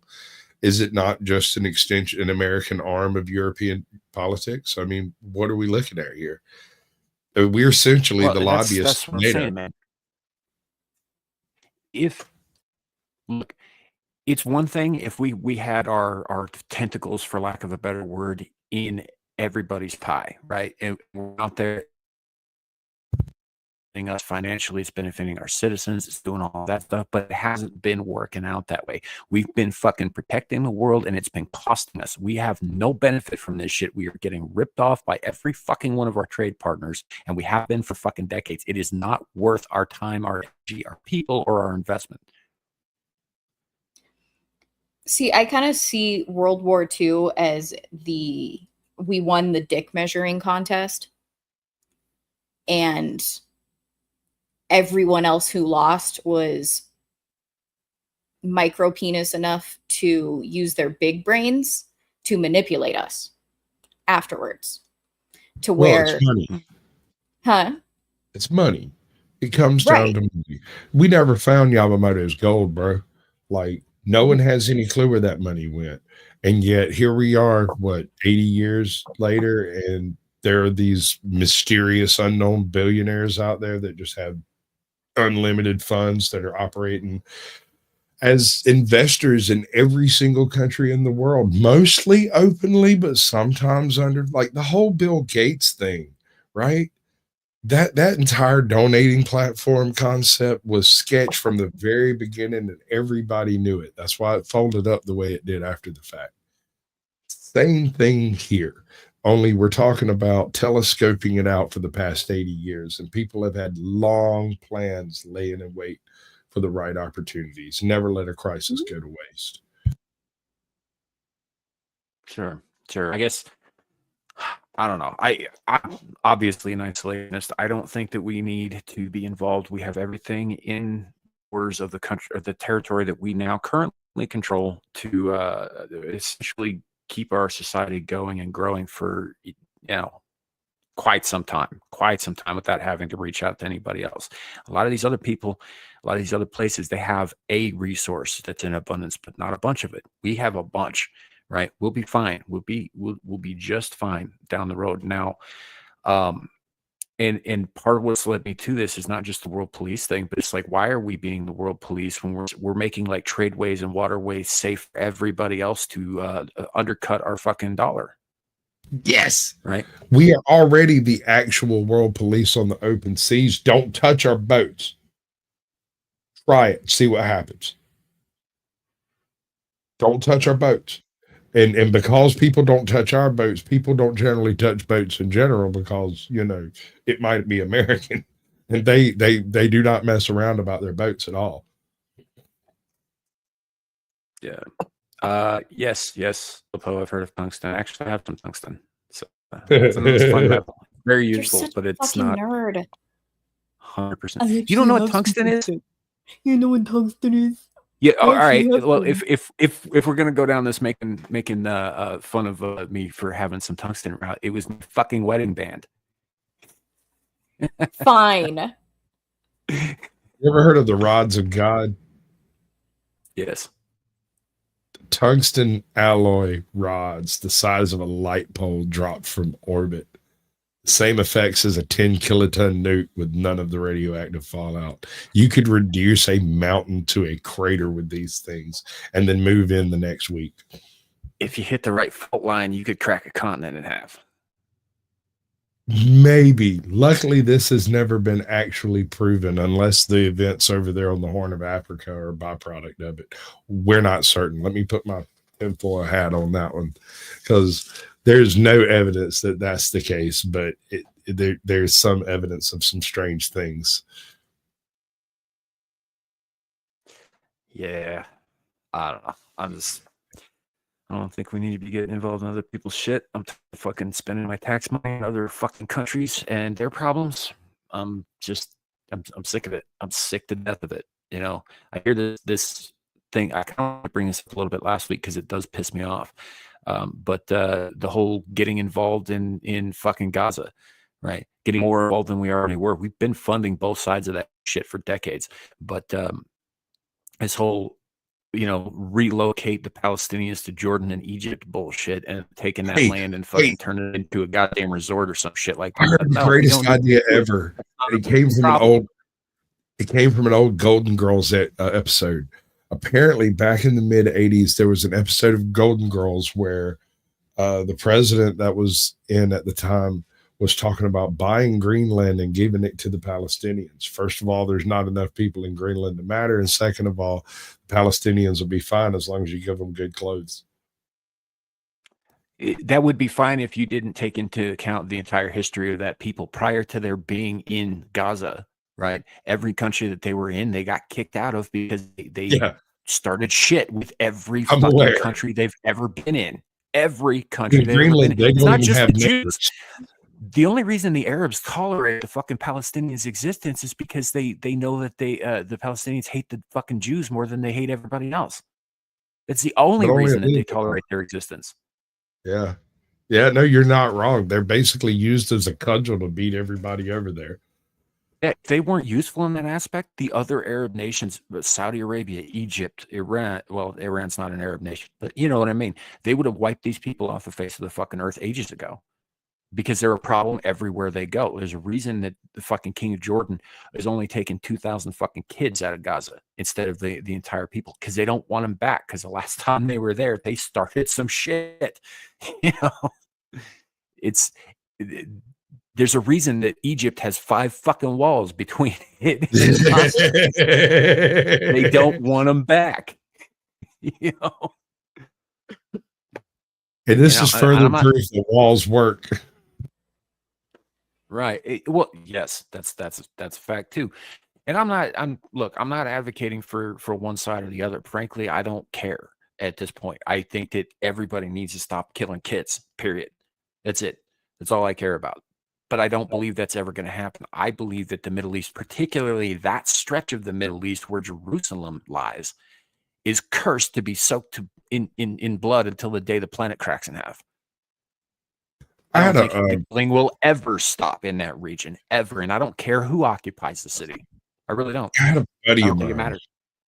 He pitched an idea of nuking the Holy Land to stop people from being interested in being there. And I sat there. I'll never forget it. I was in class when he said this, and I went, "You just get a bunch of mutant religions, man. You ever heard of the children of Adam?" That's what would happen. Right. But you know, I mean, that's something that occurred to me too. And I'm obviously against the idea of glassing an entire region because that's fucked up. No, but I'm not down for self-lighting glass for parking lots, bro. Logically speaking, if the Middle East were turned into a parking lot, all of it, certain things would end that are detrimental to society. It would be over. You know, we wouldn't have to worry about certain things. Europe would be better off. However, I'm not for doing that. Yeah, if I were to take the cold, long-term logical approach, yeah, it kind of makes sense. YouTube, I'm not advocating for this in any way. You know, yes, it is good that I'm not in charge. It is good that I don't have the big boy pants. Yeah. That's not optimal. I mean, I've long held the belief that all of the problems in the world ultimately stem from people, right? No more people, no more problems. So yeah, it's just it is what it is. I'm not happy with if we're going to continue this meager existence that we call mortality here on this fragile little rock spinning in the middle of nowhere. Let's stop with the killing children thing, right? Let's stop with hurting kids. So that's my main issue, right? Let's stop doing that. Let's stop causing bad things to happen to the next generation. Because in my mind, if you harm children, if you willingly harm children in any way, you are a traitor to the species because you are harming the future of the species.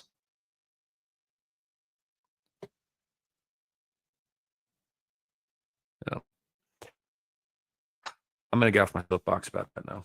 I'm going to let that sit there and percolate, bro. There's nothing wrong with what you just said.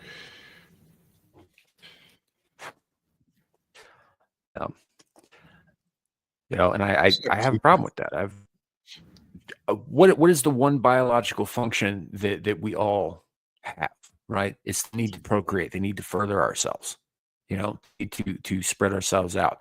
You know, even with the Christians, the first commandment and the Jews, the first commandment God gives Adam and Eve is go forth and multiply, right? Well, the very first was don't eat the fucking apple, but no, apparently those were very strongly worded suggestions. The go forth and multiply one happened after transgression, and so I take it more as an honest thing. Previous, when they were told about the fruits and stuff, there was no knowledge of good and evil or sin or any of that stuff. But afterwards, go forth and multiply.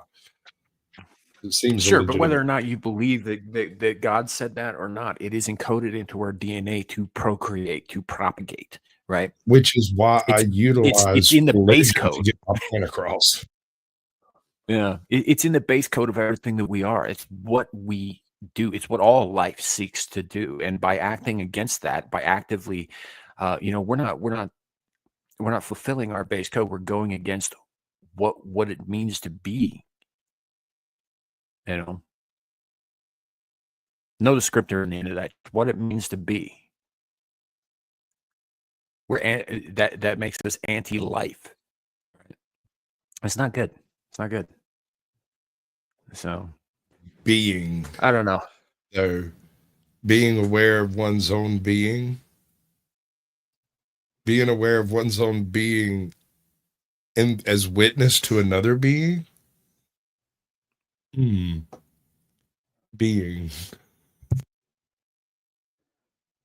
Yeah. So it's just I think children need to get a job. John Denicola makes a good. Damn it, Daddy. John Denicola makes a good point. How do you know the people who translated those words were even sane? There was an awful lot of lead in the wine We back don't. then, but We haven't don't. St. John of Patmos was very, very fond of certain mushrooms. I don't think he was sane at all when he wrote the fucking the Apocalypse of St. John the Apostle, or as it's better known, the Book of Revelations. Because if you read it, it reads like a fucking bad acid trip. You know, Suma. but in that regard, I mean, you could ask that of pretty much anybody though, too. How do you know that any of us sitting up here are sane? I mean, obviously Squatch is crazy, but how do you know that? How do we know that you're sane? Posing that question, right? Like nobody knows. Nobody knows for sure. Well, it reads a lot like an opium dream, to be honest. Yeah, I mean, maybe like one of the fever. I don't know. There's a more hallucinogenic quality to it than you get with opium, but yeah. Yeah, the numerology that's encoded in there just it reminds me an awful lot of my experience with mescaline. Just the whole thing of layers and wheels and things happening because other things happen until things happen. It all just has this really weird sort of, like you said, fever dream kind of quality.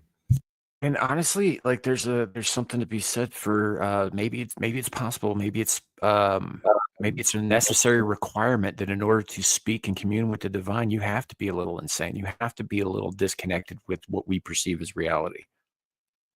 That's always possible. Maybe God is machine elves. Yeah, right. Maybe it's one or maybe it's a group of them, but in any event, almost every religious doctrine, every religious text, and every religious context we know from history, whether oral or written down, almost all read as a warning, a cautionary tale of enacting yourself in the involvements of alien intellects. Non-human entities are a no-no. They're bad mojo. They're bad business, bad medicine, whatever you want to call it. But every single one of them says, do not do this. Speaking of non-human entities and no things, Ariel is asking, so Sam, when are you going to show me this Garfield cartoon that everyone says has broken them? Okay, so a couple of things. First of all, it's a video essay, and it's about 2.5 hours long, or an hour and a half long, or whatever. So I'm not going to play the whole thing here. I'm going to put the link in the chat as soon as I find that damn thing. Oh, well, that came right up. Apparently, I've watched this a few times. It's by a guy named Super Eye Patch Wolf. It's got 10 million views. It's pretty widely circulated video there. But yeah, I'll post a link in the chat for you because it's pretty fucking amusing. If you used to read the old school Garfield comics from the actual newspapers back in the day, there's something deep and dark about Garfield. Yeah, it gets much worse. Like if you haven't seen this video, definitely fucking watch it because it's called What the Internet Did to Garfield. Ariel. So And basically, there's the link for you. It's a group of Reddit trolls who go in and pick apart every single frame of Garfield, anything ever created, and then tie it together into an Occam's razor sort of headcanon where and then you get into weird shit like Garfield toys washing up on shore en masse, and the lasagna cat, which is a whole other can of fucking worms. And that kind of thing. So go watch the thing. I'll put it here in the private chat, Squatch, if you want to pass it on as well. It's a fun video. Anyway, so Melee K of Melee Games is really mad at me because she watched this and will never see Garfield the same way again. I think it's entertaining as fuck, but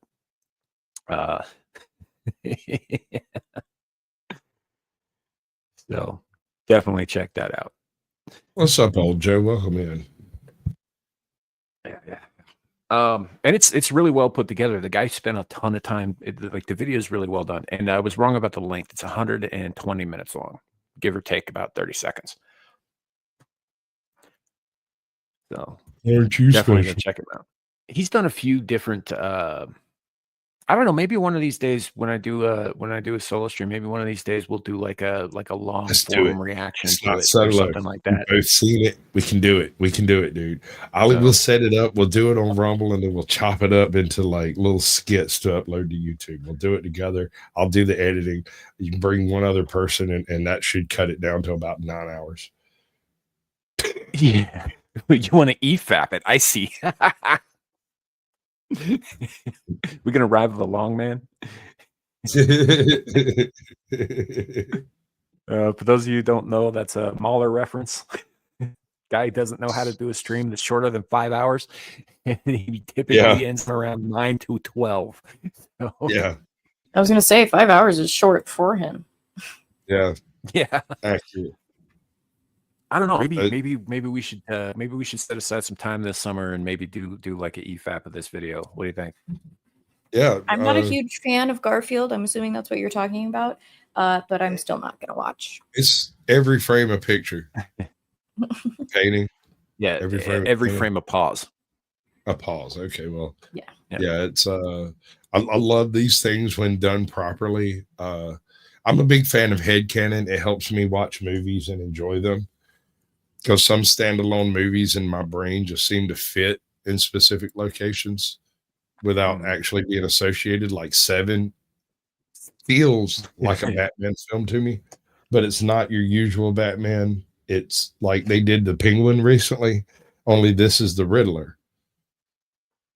And if you look at Seven from the perspective of being the Riddler with no Batman, no hero to come save you, it suddenly becomes a much more, I don't know. I just like it that way. It feels good in my brain pan. Yeah, I think you and I had talked about this before because I always felt it was the other way around. I feel like The Batman is a Seven movie with Batman in it. But who's same Batman? director, by the way. Seven. Well, I mean, I realize he's going after sins, but he's not going after criminals per se. Yeah, no, I just mean atmospherically. Everything about Seven that made Seven special got co-opted by the same director to make The Batman, not the other way around. Oh yeah, no, I got you. Yeah, no, that might be why. I mean, that is he was involved in that. Yeah. There's a few other movies he was involved with that have a similar sort of slap to them, but Seven is like the distilled version of that type of work, with the Batman being like a close third, maybe. Yeah. So I don't know. Maybe I want to kind of do this. I don't know if I want to necessarily like EFAP and be all like, super, I guess, critical of the thing. I just want to talk about the damn thing because I think it's an awesome video. Well, that's what I'm saying. If it's just me and you, we could probably do 1 hour and 20 minutes in about 3 hours, right? Yeah. We could probably pull that off in 2 sittings, break it up into something small that we can manage. Honestly, I don't even think that we'd have to necessarily not stream it to YouTube directly if we're stopping it every like 10 seconds, to discuss it. Actually, I'm not sure I'm worried about a copyright strike from Homie. He's not a producer. Yeah, he's not. produces He's YouTube not videos, so particularly. Yeah. well No, within that's fair true. That's use. true. But I was talking about putting together something a little bit more quantifiable, I guess. I have editing software I Sure. haven't used Sure. in months. Yeah. I'm just looking at yeah, it looks like one of the top results is a what the internet did to Garfield Gronk reaction, which is only about 25 minutes longer than the actual video he's reacting to, which means that he didn't actually talk about it that much while he was watching it, or he commented on it. Did we lose him? Obviously, we lost him. He could be fucking with us. He's not. He does. He's more direct in his evil. Mm-hmm. He likes to see the responses and whatnot. To him, we He likes just to giggle froze. with it too. So The giggling, the pointing, yeah. Mhm. That's why I love Sam, is the giggling and the pointing mostly. Yeah, I'm And sure. the squid. The tentacles. yeah, those things. Did you see my thumbnail? Yes, I did. It's fucking phenomenal. I meant to mention that earlier. I I laughed. just found it on Google. I don't know how the hell I haven't come across that one before. I don't either. I How's thought that you made it. That's funny. Oh no, man! I always take a good look at like different mythical creatures fighting Cthulhu and stuff. How did I miss Yeti thumb wrestling Cthulhu, Right? dude? That is, I might just keep it for my Badass. thumbnail from now on. It's so great. You should. It's great. I might. I'd give you some words up on there somewhere. Find Yeah. somebody to do some Photoshop or something. I don't know. Play with it.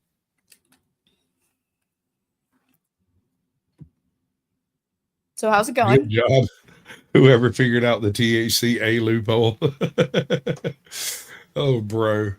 Don't get me started. I remember back when the first time I come across a vape, like some dude left it in my car, and I didn't know what it was. I had never seen a vape. I had seen them, but I didn't recognize this as being that because it was like just a little block. And I was like, "The fuck is this?" You know, caveman on it a little bit, dropped it back in the. Is this a my USB? ashtray, What the think fuck? about it. You know, I knocked on it, tasted it, bit it, Oh my god. maybe scratched an armpit while I was doing it. Set it Dropped down, it hit on it a with a rock. I was back in the passenger seat, rode around with it for a while. And one day he calls me up and he's like, "Hey man, did I leave a weird little piece of wood in your truck?" I was like, "Yeah." He's like, "Yeah, you got the thing out of your truck. That's like multiple felonies, bro." Oh god. Okay. Oh, So I took it out of the truck. And because I'm a bit autistic and I was thinking about some other stuff at the time, it's like 4 days later that my eyes fall on it sitting on the desk, and I went, "Well, how can it be so many felonies? Right? What Like, is what this is thing?" And I know that sounds dumb, Such a but like small thing. it's such. And so I picked it up, started looking. I'm like, okay, so there's a hole over here. There's and then it popped out. And it was like a little wooden case that went over the actual vape, and then it made sense. And I took a rip off that sucker. And about 20 minutes later, I'm sitting over here. I was watching. I think I was watching The Expanse at the time. I think that was the day I started watching The Expanse. Hadn't seen nothing about it. Hadn't heard nothing about it. And I'm like, bam. Like 8 hours later, my wife comes in and bumps me. It's like, "Hey, would you like some food?" Huh? Oh yeah. I'd love some food, man. Food's great. You know, you've been sitting there all day. Yeah. I know. That's hilarious. You want some? What the hell is that? I'm not sure, but it's better than what you got.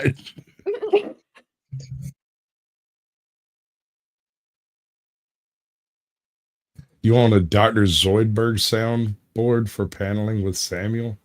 I might be able to work out some of that. Get him some Zoidberg sounds. He won't give me the keys. He won't do it. He knows I'd come in and like put so much cool shit in and then run away. And then he'd have to figure out what that stuff is all for, although it'd be immediately obvious.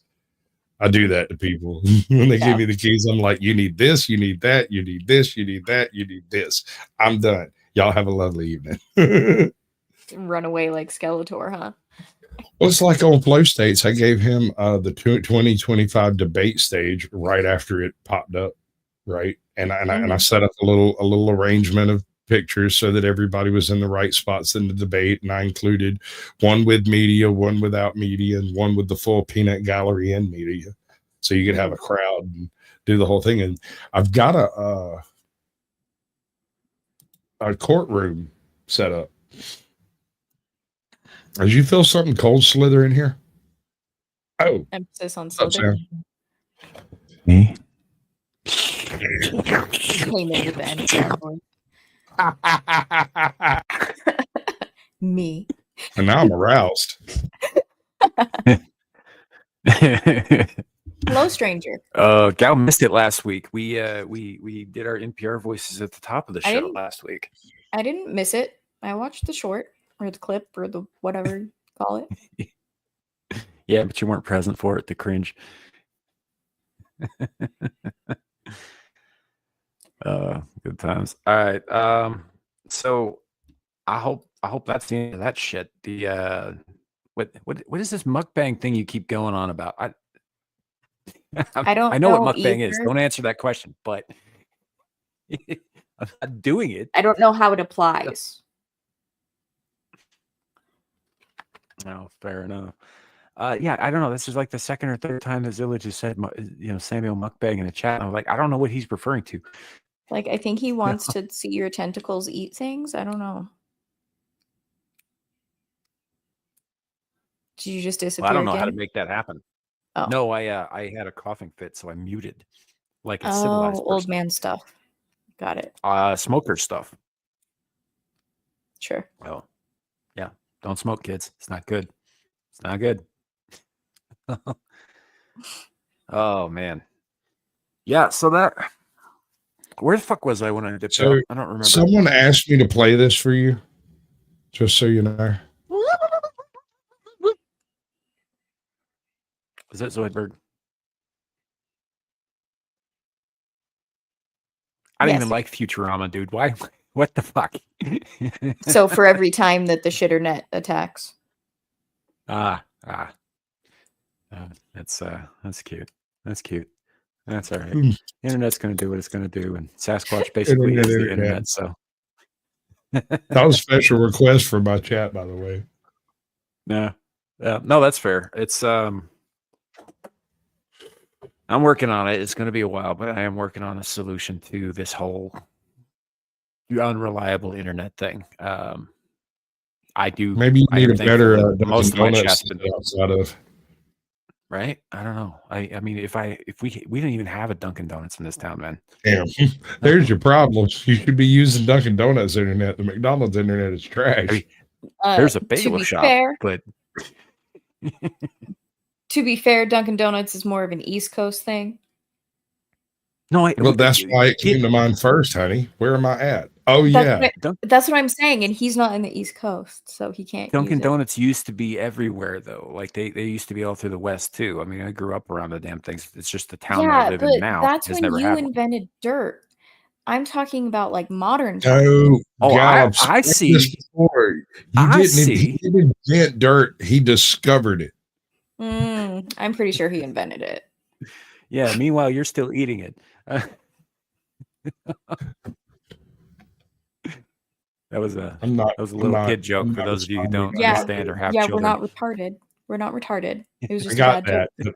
I was going to go deeper, further, faster than anyone else before, and I don't think I should. We both got channels, futures, and possible things we could do. They can't all be winners, folks. Static, I don't need your input, especially when it destroys my point, okay? Colorado only recently had it. Well, not recently, like within the last 5 to 8 years. No, they fucking Northern Colorado had them in the 90s. No. I'm talking about like everywhere. They did. Can I speak to the comment? May I speak to the comment? They didn't get Krispy Kreme until a few years back. Yeah, go ahead. She is based, but in a very dark, demented way. She likes cats. Yeah, I like dogs got a too. Bit of that, I don't see your point. That is not a redeeming quality once you admit to the cat thing. That's not. I mean, I'm not even sure you're real. So what you're saying is I have to add you to my random sneak attack posts of cat Good luck. videos? I almost never check Twitter unless I'm talking to Raging Tomato. That doesn't You matter. can tag him all you like. He never sees that Yeah, shit. go for it. Yeah, knock yourself out, honey. You're doing Lord's work. No, I tagged him yesterday on a post that Devil put out. You know that one he put out with Cloud and Dermy and the Harry from Harry and the Hendersons, but with like fucking pigtails in the background. Yeah, I text Squatching that. I don't think you've seen that. I go through about once a week and go check out all the stuff and giggle maniacally, and then I sit around and usually because I giggle so much when I'm going through it, my wife's like, "What the hell are you doing?" I'm like, "So there's the Chronicles of Pickle Stand," and she says, "Never mind." Well, it was a funny more on Twitter. I didn't actually witness any of the battle, but I am the scald that put it down. I started. We had a scribe. We have a scribe who writes out the actual things, and then I actually put it down in the oral lore. Let me be a little bit more accurate. I didn't start the tension, right? The tension was already there. There were people who were for pickles, people who were against pickles, and there was already some banter and some snippy comments and some fun to be had. And then one day I dropped a pickle bomb, and it exploded for like 2 fucking weeks all across Twitter. It was wild. So it was insane. The first knowledge I have of this is somebody mentioned something about pickle stands somewhere, and I'm like, "What is this?" And Shadow was like, "Well, I wrote it all down," and I said, "Well, let me see it." And if you go to my channel, maybe on Shadow's channel too, I don't remember if I sent it to him. You'll find the dramatic reading of the Chronicles of Pickle Stand. I think part 1 and part 2. Pickles are delicious. Yeah. We know how you feel about pickles. Yeah, it's I'm pretty sure it was on like Beelzebub, by the way, when you first heard about it.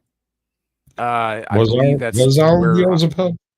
No, I heard about it from Beelzebub, and I think it actually started over in the Melee's chat, didn't it? At some point. No, I'm not talking about that. I'm talking about when Squatch heard about it. Have I been on Beelzebub? Once. Yeah. You don't remember the discussion about my inner monologue or lack thereof?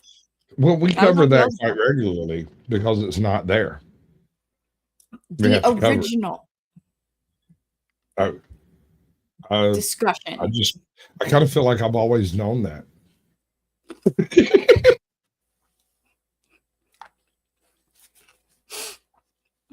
Okay, I've been on Beelzebub. I remember now. Thank you. Yeah. So for some context, because I don't have most of the stuff is on my phone and not on my PC, so I only got a little bit that I can actually bring up.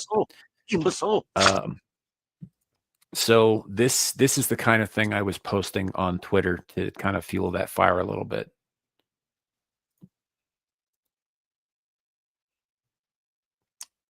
You know, because fuck pickles.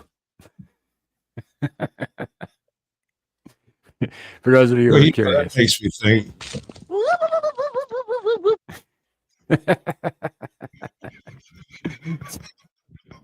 This is gonna be too much fun. I got to get a couple more of those. Yeah, that was a fun little meme to make. So that was right when I was first learning to do thumbnails and stuff. I picked up some software Devil recommended, and he was walking me through some basic layering techniques and stuff. And that was one of the first things that I did that turned out okay. I have a confession to make. I have OBS. I'm this wizard with OBS doing all kinds of crazy shit. I have yet to figure out how to make a thumbnail with it. I know how to do layering. I'm excellent at all that stuff. I can do some really, really subtle things, but I can't figure out how to make it take a picture as a picture. It always does video of some description or another. I can't make it like screenshot it or whatever it does. I don't know how to do that. I haven't found it. And I've searched. It's funny because I've got OBS too, but the only thing I ever use it for is for screen capturing like video clips and stuff, because I can't figure the fucking software out. I know it's got bunches of applications. I'm no good at any of them. Hey, tell you what, bro.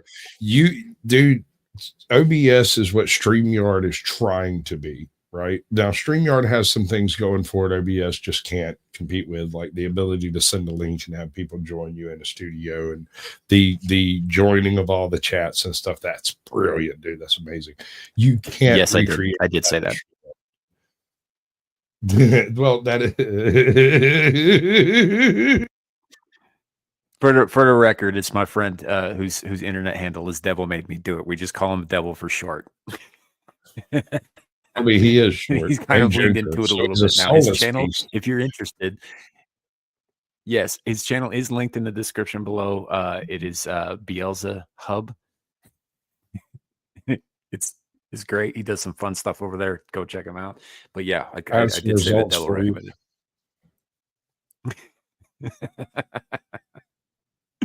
I don't know if this is going to go to your chat, but I would like for it to. I'll drop it in back chat too. I did a poll on my channel to see how people felt about Doge. Can pop it up here. Doge is a duly appointed agency, 61%, a step towards oligarchy, 25%, unconstitutional bunk, 12%. Poll complete, 39 votes. I think it's a duly appropriated agency. Well, here's the thing. A lot of the stuff they're mucking around in, a lot of people are getting freaked out about. But most, not all, most of the things they've touched physically were executive order departments, things that were created by executive order that are entirely part of the executive branch. These are things that don't need an act of Congress to do. It's perfectly acceptable to audit these agencies if the president asked them to. They only exist at the president's behest in the first place, and Biden could have done it at any point in time he wanted to. In fact, this is Bill Clinton's plan being enacted by Republican presidents. So get over it. Well, I mean, I don't know. Look, there are criticisms, sure. I'm sure that some of them are even valid criticisms. But look, like the main thing that I'm hearing is mostly from people who are going to find themselves suddenly lighter in the pocket. Mm-hmm. Right. And this is mostly coming from people who the argument they're saying is like, he's an unelected official and he has access to your social security card. It's like, yeah, well, so does the IRS, and they're all fucking elected. There's this dude named the fucking CDC, India, who gets the best Netflix off of my account. In fact, I love some of the things that he watches. Now, why he has my account or why I'm able to see what it is he watches, I have no idea. But I assume that CIA has at least as well a agency as Hamji. Yeah. So yeah, we're gonna probably wrap it up here, but just short on time, folks. Not that there's not good conversation to be had here. We can always pick this up another time. Although I will say that, yeah, Fauci was unelected too, so that argument doesn't hold fucking water with me. That said, thank you all for coming. It's been a good couple hours of conversation. I've enjoyed myself. I think everybody else has too. And if you haven't, fuck you. It's my channel. I do what I want. But that said, we're gonna go around the horn a little bit. Gal first, because she is apparently looking at her watch like a bored lover. What do you got coming up? Where can people find you? Green-haired anti-liberal, all the socials, YouTube, Rumble. On Rumble, it's with the hyphens, not the one without. That's my user one. What is today? Saturday. So I guess next stream I'll be doing is my cooking books on Wednesdays, where I read books to you. I'm currently reading Frankenstein to Sam's enjoyment. Modern Prometheus. She keeps mocking me about how much I love this book. Read the fucking book and you'll see why I'm loving it. And behind the scenes, she is saying the same things that I'm saying. So it's not behind the scenes. I say it on stream. I said it on the stream I was just on Theo's. So just get over it. There is an argument to be made that Modern Prometheus was the first modern sci-fi. Everything before it is a byproduct of like celestial concepts, and everything afterwards is a byproduct of science fiction aspects.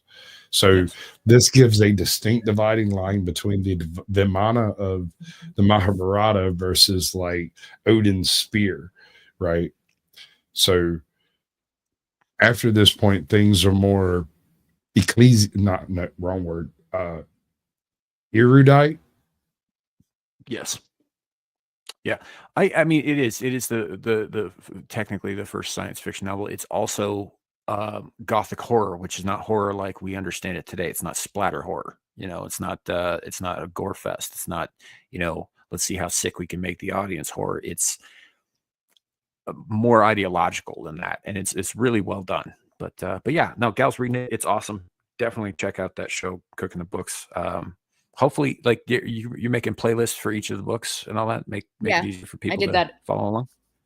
I did it after last Wednesday's stream, so yeah, cool. Because it was on my brain when I was doing the timestamps.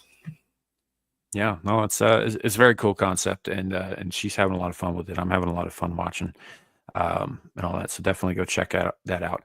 And her description as well as Sasquatch's are in the or their link.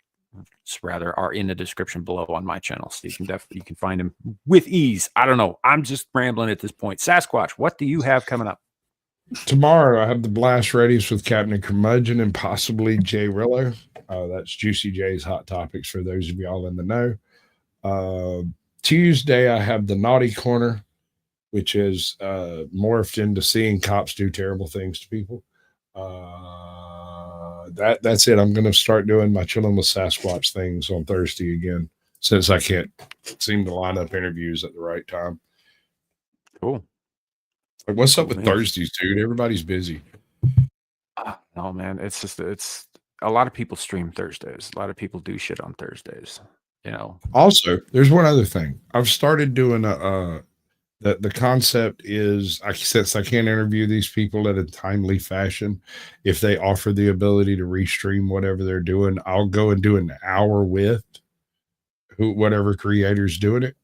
And I just hang out for an hour and stream it to my channel and then shut it off, drop all the links in chat so everybody can find where I'm at and stuff like that.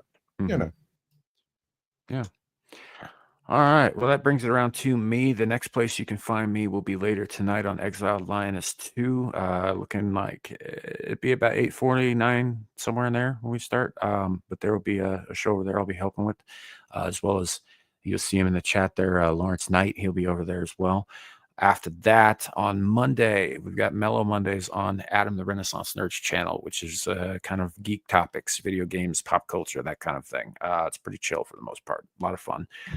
Because you're a nerd. Possibly because it's, yes, so are you. It doesn't mean anything when you say it. I'm going to look behind you and say the one word that comes to mind, Gal. Nerd! And you're even a specialized kind of nerd because you're a weeb too. You're a weeb. So anyway, I bet you have anime pillows.